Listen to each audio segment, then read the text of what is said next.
আল্লাহ রাসূলের আইনকে বাদ দিয়ে তন্ত্র মন্ত্র গণতন্ত্রের আইনকে মেনে নিল, আইনের প্রতি সন্তুষ্ট থাকলো, তারা কাফের, তারা কাফের, তারা কাফের।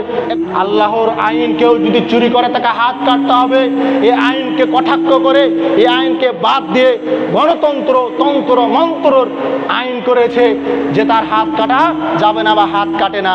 আইন জনগণের আইনে মানুষ খুশি, এর উপর সন্তুষ্ট থাকছে।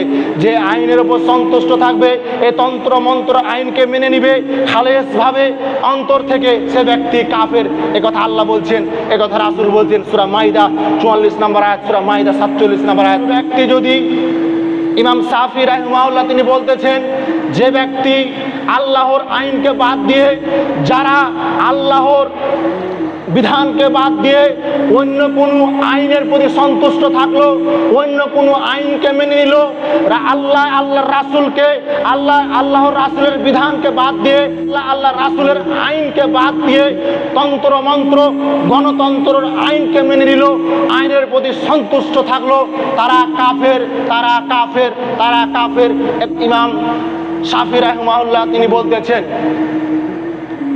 আল্লাহ সুবহানাহু ওয়া তাআলা বলছেন, ওয়ামান লাম ইয়াহকুম বিমা আনজালাল্লাহু ফাউলাইকা হুমুল কাফিরুন।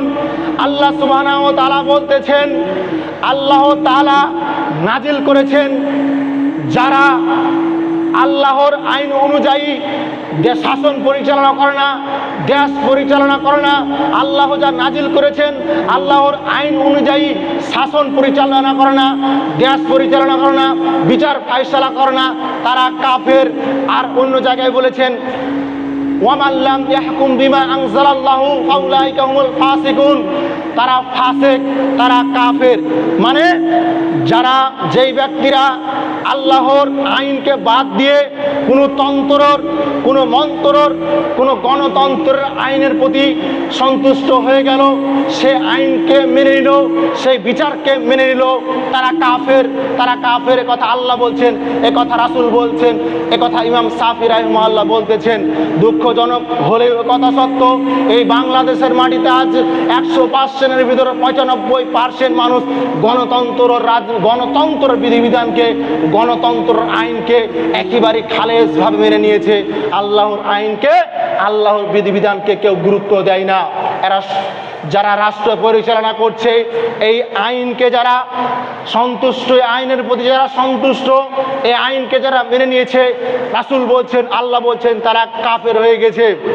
সম্মানিত উপস্থিতি, আপনাকে আমি যেটা বলছিলাম, কেউ যদি আল্লাহর আইন বাদ দিয়ে এই তন্ত্রের আইন, অন্য কোনো আইনকে মেনে নেয়, সে ব্যক্তি ফাসিক। যেমন আপনাকে বোঝায়, আল্লাহর আইনে আছে, কেউ যদি কোনো নারী পুরুষ যদি বিবাহ অবস্থায় জেনা ব্যভিচারে লিপ্ত হয়, তাহলে তাকে রজম করতে হবে, মৃত্যুদণ্ড দিতে হবে। কিন্তু ওই বাংলাদেশের মাটিতে গণতন্ত্রের যেটা পদ্ধতি, এটা কিন্তু এই আইন নাই। মানে সে আল্লাহর আইনকে অপেক্ষা করে, আল্লাহর আইনকে কটাক্ষ করে সে নিজে একটা আইন করেছে যে তাকে মারা যাবে না। আল্লাহর আইন কেউ যদি চুরি করে তাকে হাত কাটতে হবে, এই আইনকে কটাক্ষ করে, এই আইনকে বাদ দিয়ে গণতন্ত্র তন্ত্র মন্ত্রর আইন করেছে যে তার হাত কাটা যাবে না বা হাত কাটে না। আইন জনগণের আইনে মানুষ খুশি, এর উপর সন্তুষ্ট থাকছে। যে আইনের উপর সন্তুষ্ট থাকবে, এই তন্ত্র মন্ত্র আইনকে মেনে নিবে খালেস ভাবে অন্তর থেকে, সে ব্যক্তি কাফের। একথা আল্লাহ বলছেন, একথা রাসূল বলছেন। সূরা মাইদা 44 নম্বর আয়াত, সূরা মাইদা 47 নম্বর আয়াত। এই দুইটা আয়াতে দেখবেন, ওয়ামান লাম ইয়াহকুম বিমা আনজালাল্লাহু ফাউলাইকা হুমুল কাফিরুন, ওয়ামান লাম ইয়াহকুম বিমা আনজালাল্লাহু ফাউলাইকা হুম ফাসিকুন। এই দুইটা আয়াত আল্লাহ বলেছেন, যে ব্যক্তি আল্লাহর আইনকে মানলো না, আল্লাহর বিধান অনুযায়ী বিচার ফায়সালা করলো না, সে ব্যক্তি কাফের, সে ব্যক্তি